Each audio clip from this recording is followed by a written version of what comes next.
Selamat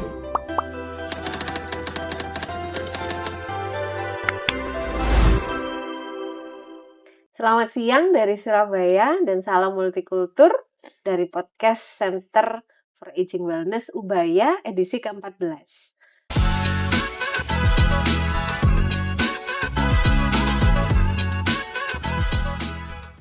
Topik podcast kita hari ini adalah Bumi Sehat, Opa Oma Kuat.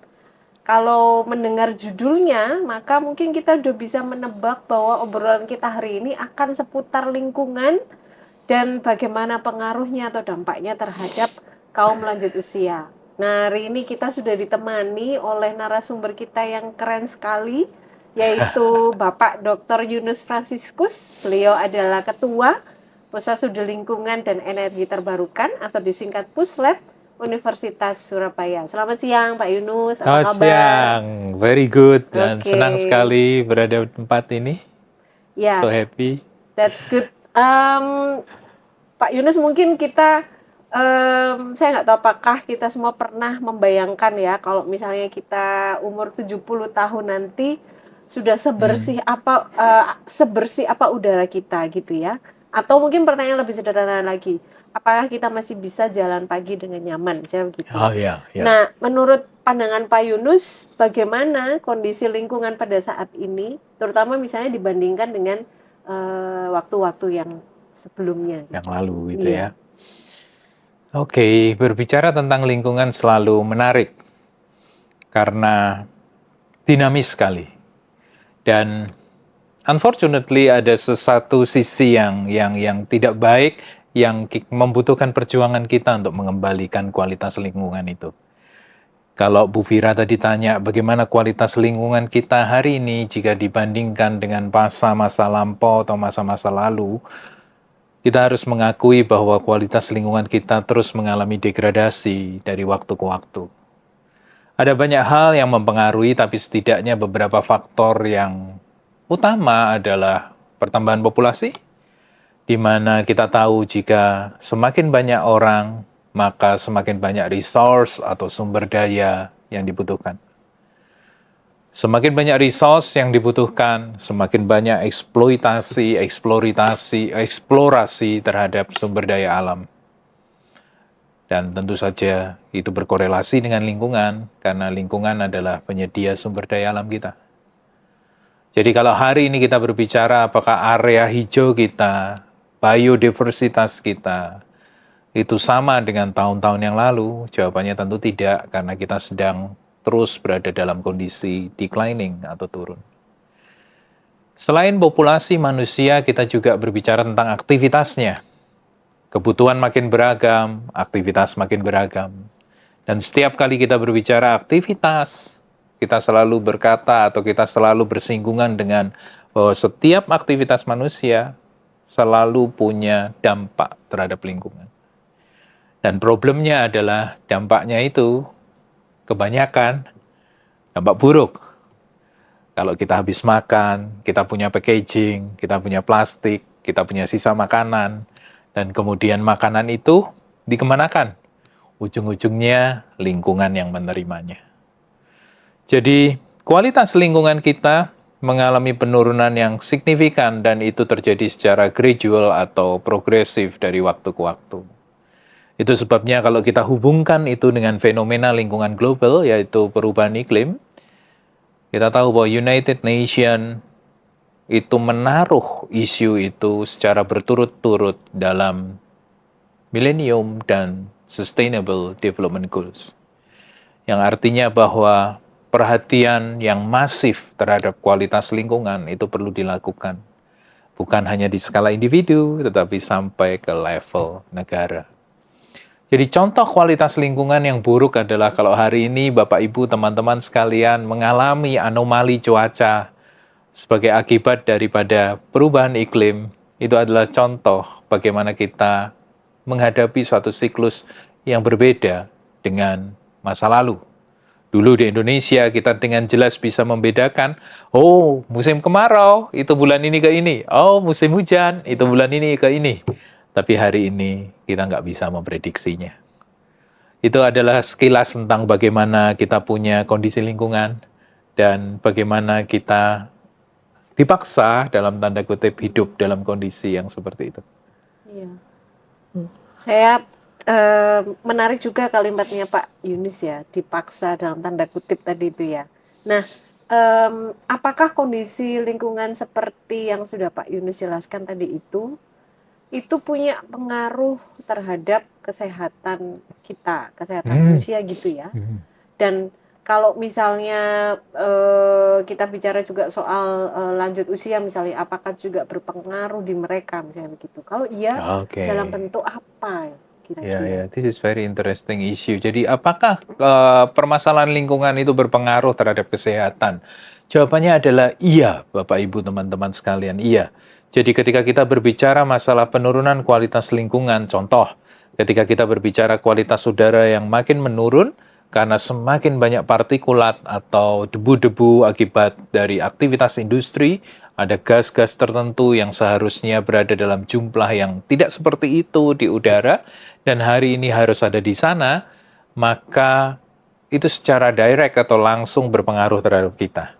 Jadi contoh kalau kita punya yang namanya penyakit saluran pernafasan akut, ya ISPA seperti itu. Jadi hari ini ketika kita melihat faktanya adalah ISPA itu semakin tinggi kasus yang terjadi khususnya di area-area yang terpolusi dengan berat, kualitas udaranya tidak baik dan sebagainya. Tadi kita berbicara perubahan iklim atau global warming atau climate change, terminologi yang lebih sering dipakai. Ketika kita berbicara anomali cuaca, itu membuat yang namanya virus, bakteri yang patogen, yang bisa menebarkan penyakit, itu di satu sisi dia bisa survive, dan dia bisa mengalami mutasi sehingga memunculkan yang namanya penyakit-penyakit baru, dan itu juga berdampak secara langsung pada kesehatan manusia. Jadi, berbicara masalah penurunan kualitas lingkungan, berbicara pencemaran, berbicara polusi, iya, itu sangat berpengaruh terhadap kualitas kesehatan kita. Nah, dihubungkan dengan usia lanjut, unfortunately, sebagaimana yang kita tahu, ketika kita ini semakin berumur, sistem tubuh kita ini semakin melemah.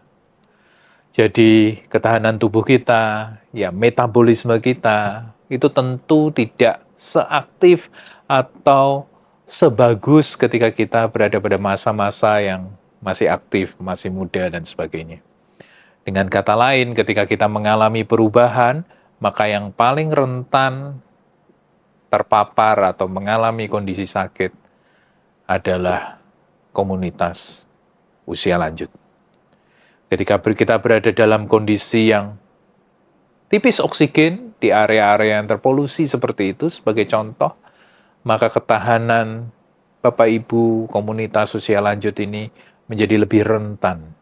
Dan kembali kita harus menyadari bahwa fakta itu hari ini semakin banyak kita jumpai. Jadi, apakah ada korelasi antara kualitas lingkungan dengan ketahanan tubuh kita atau kondisi kita supaya kita tidak sakit? Jawabannya adalah ya, ada. Kembali lagi kalau saya mau kaitkan dengan Millennium Development Goal, dua isu itu adalah isu yang sering berkorelasi dan ada di dalam Millennium Development Goal.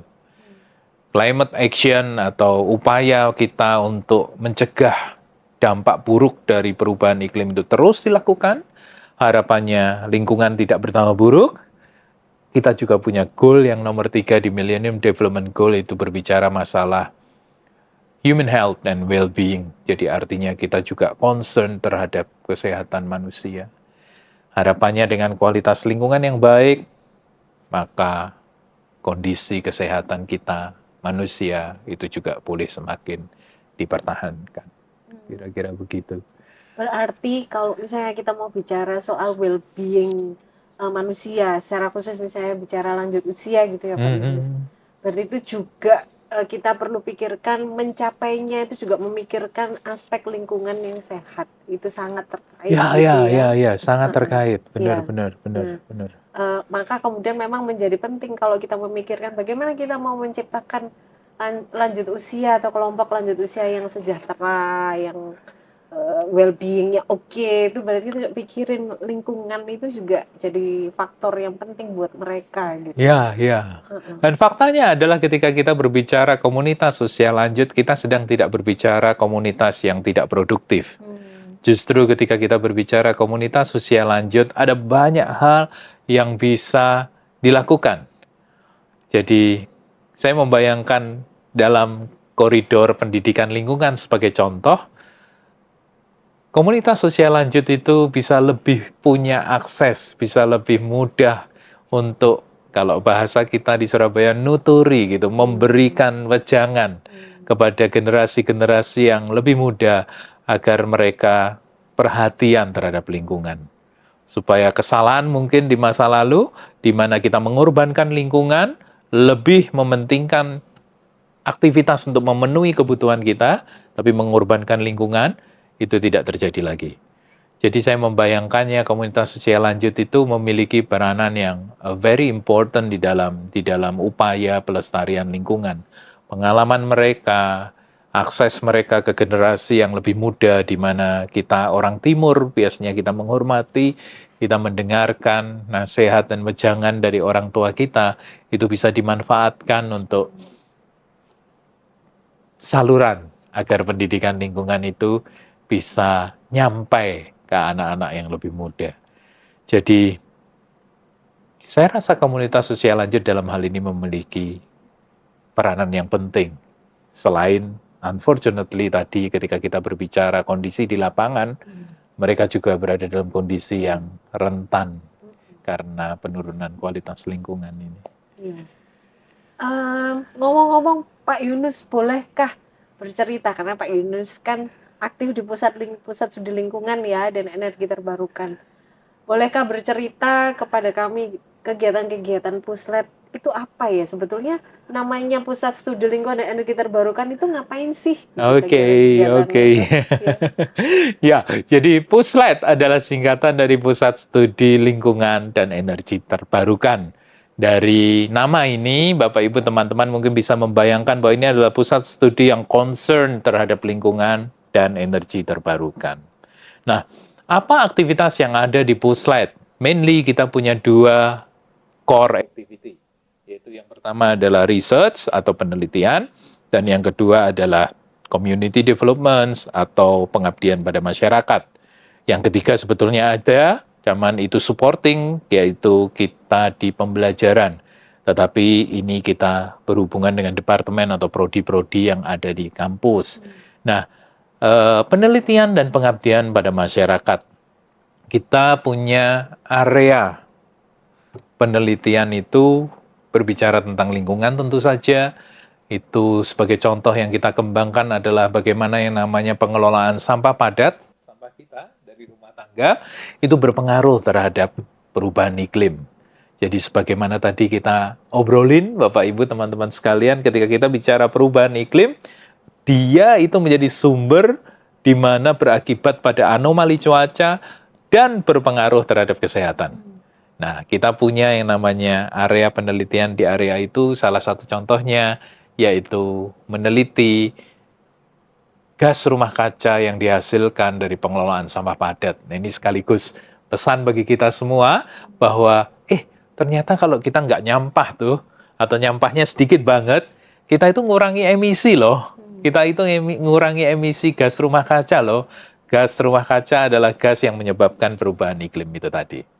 Nah, kita melakukan riset salah satunya di area itu, terus kemudian di energi terbarukan, kita sangat concern terhadap pemanfaatan sumber energi alternatif, karena selama ini, sampai hari ini, Indonesia unfortunately masih bergantung kepada bahan bakar konvensional, yaitu bahan bakar fosil, di mana ketika kita menggunakan bahan bakar fosil, itu menghasilkan dampak lingkungan yang lebih buruk. Untuk itu, kita sangat concern untuk edukasi juga, implementasi bagaimana energi baru terbarukan, khususnya solar energy yang menjadi main fokus kita di Pusat Studi Lingkungan dan Energi Terbarukan ini, bisa diterapkan. Aktivitas yang kedua yang kita juga suka lakukan adalah community development.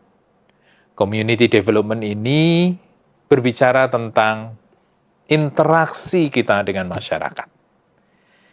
Interaksi kita khususnya terkait dengan edukasi. Edukasi tentang apa? Kembali, edukasi tentang lingkungan dan energi terbarukan.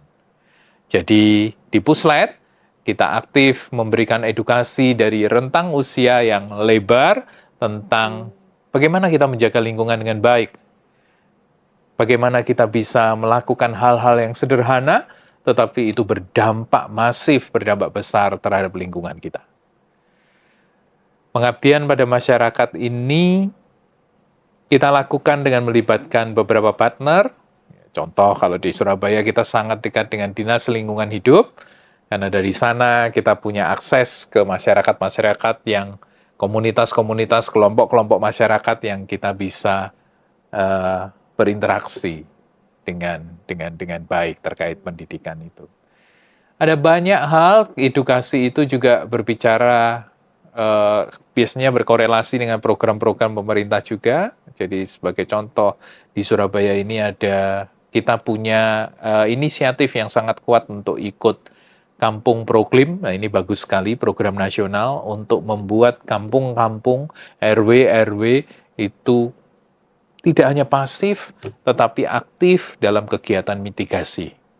Nah, Puslet turut serta mensupport komunitas-komunitas masyarakat di Surabaya khususnya untuk mereka bisa mengembangkan kapasitasnya dan tentu saja mereka bisa menerapkan konsep hidup yang pro lingkungan dan berkelanjutan. Jadi basically itu dua core activity kita di Puslet, riset dan pengabdian pada masyarakat. Waktu melakukan riset dan pengabdian itu, Pak Yunus, apakah melibatkan juga beragam kelompok masyarakat? Tadi Pak Yunus sebutnya rentang yang usia Nah, lebar. itu apakah berarti saya membayangkan ada kelompok yang lanjut usia juga gitu misalnya? Ya. It's possible dan itu sangat mungkin. Ketika berbicara community itu rentangnya beragam. Kita berinteraksi juga dengan anak-anak usia sekolah yang dini bahkan, SMP, SMA itu yang pernah kita bekerja sama. Kita juga dengan kelompok masyarakat.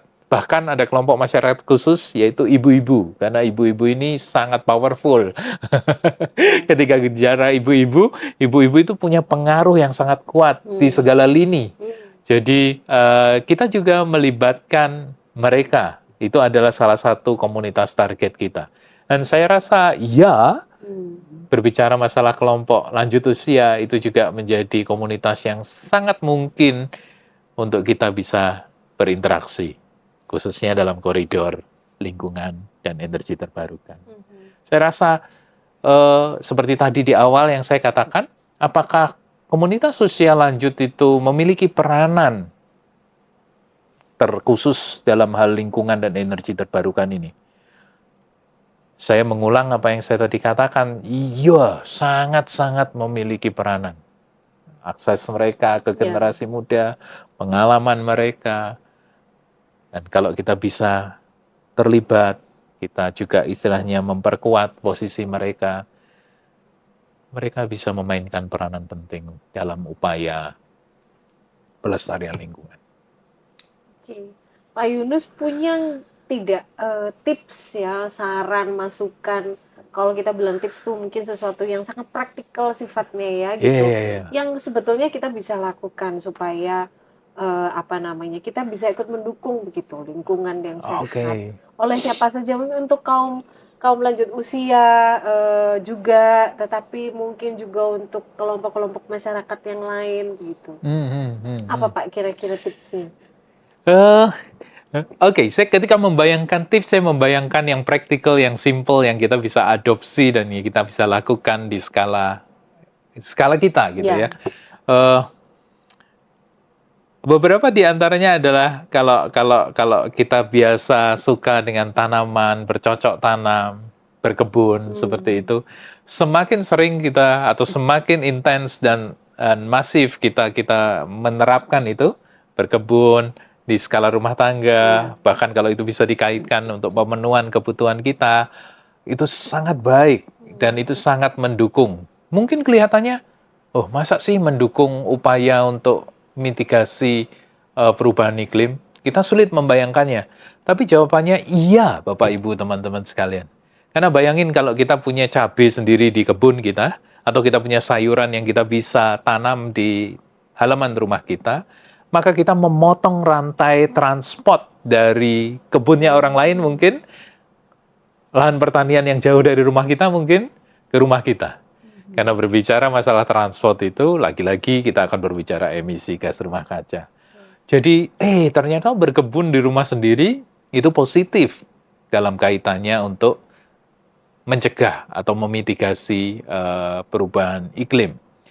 Kemudian, contoh-contoh sederhana yang lain, tips-tips sederhana yang lain adalah mereduksi sampah seoptimal mungkin. Bapak, Ibu, teman-teman sekalian, ketika kita berbicara masalah sampah, itu sangat erat korelasinya dengan emisi gas rumah kaca. Jadi kalau kita bayangin, kita punya sisa makanan, dan itu sisa yang tidak habis, kan gitu kan? Dibiarkan begitu saja, dia akan membusuk.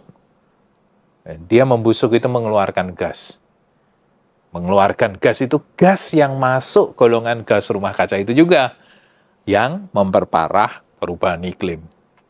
Jadi ternyata ketika kita menghabiskan makanan kita makan dengan disiplin, dan tidak ada atau sesedikit mungkin food waste atau sampah makanan yang kita hasilkan, itu kayak ada kaitannya loh dengan lingkungan. Nah, itu contoh-contoh yang praktikal bagaimana kita bisa menjaga lingkungan ini melalui praktek kehidupan kita sehari-hari yang kita kondisikan sedemikian rupa. Jadi, berbicara masalah pelestarian lingkungan itu bisa dilakukan oleh semua orang dari macam latar belakang, termasuk latar belakang pendidikan sekalipun. Kita tidak ngomong, orang yang pinter yang bisa menjaga lingkungan. Tidak juga. Semua kita bisa melakukannya. Level usia tertentu yang bisa. Enggak. Kita semua rentang usia, kita juga bisa terlibat dalam kegerakan pelestarian lingkungan. Jadi, itu adalah salah satu, atau tadi salah dua ya, contoh tip atau cara-cara praktis yang kita bisa lakukan di skala rumah tangga kita yang mendukung gerakan pelestarian lingkungan. Iya, jadi ngomong isu lingkungan itu ternyata itu isu yang sebetulnya bukan hanya lokal tapi global. Namun ketika kita bicara bagaimana cara kita mempertahankan lingkungan yang baik itu sebetulnya skalanya sampai di keseharian kita ya Pak ya, kayak gitu. Ya. Jadi every simple things matters. Jadi hal yang sangat sederhana itu sangat berdampak. Ya. Baik, terima kasih Pak Yunus untuk obrolan ringan tapi penting hari ini. Semoga kita semua selalu berupaya untuk bisa menciptakan dan mempertahankan lingkungan yang sehat untuk kita semua. Secara khusus lagi untuk bisa mendukung kehidupan lanjut usia yang sejahtera, yang well-being-nya bisa berkualitas. Sekali lagi terima kasih buat Pak Yunus untuk obrolan hari ini. Terima kasih juga untuk semua pemirsa yang melihat, menonton podcast CAW. Jangan lupa untuk subscribe kanal YouTube CAW di @Center for Aging Wellness Ubaya, dan subscribe di IG-nya CAW juga di @Aging Wellness Ubaya. Sampai bertemu di podcast CAW edisi berikutnya. Sehat dan semangat selalu. Salam multikultur. Bye-bye. Dah.